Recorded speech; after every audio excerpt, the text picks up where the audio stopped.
welcome this development today? Is the IR bill looking more promising without that provision in place?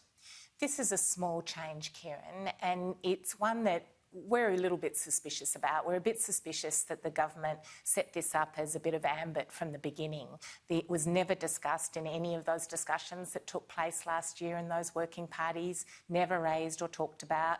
And of course, what it did was so dramatic in terms of removing people's pay and conditions at the very time where people need certainty and money in their pocket to spend. So yes, it's important that the government's dropped it, but it's one small bit of a bill that has so many significant clauses in it that actually will leave workers worse off and leave Australia more vulnerable if it goes through. You've got some other issues with the bill, though, when it comes to bargaining rights and also to insecure work, casual workers and so on. What are still the roadblocks to any sort of agreement here? So on bargaining, there's permanent changes that this bill puts in place. The ones that have been removed today were temporary. The permanent changes go to things that actually mean that the Fair Work Commission will no longer be required to test the agreement against the safety net, which is the national employment standards. So at the moment, they've got to rigorously do that. They won't have to do that anymore. They also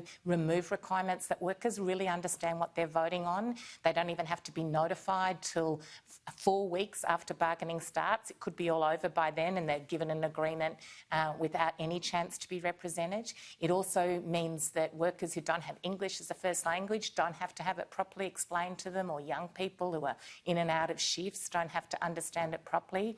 And it also has changes in it that mean that the Fair Work Commission has to really do a tick and flick exercise, like really quickly, rather than properly examining whether this is going to be a fair deal for workers. Right. In summary, what it does, the bargaining bit, is really give much more power, tips the power balance towards big business rather than ordinary Was this discussed workers. in the round tables that you had with government and business? Some of those issues came up, but what those changes reflect is really the more extreme positions put by some of the big business So you raised your lobbyists. concerns at the time? Absolutely. These issues were ones that we explained how it was really going to leave workers in a...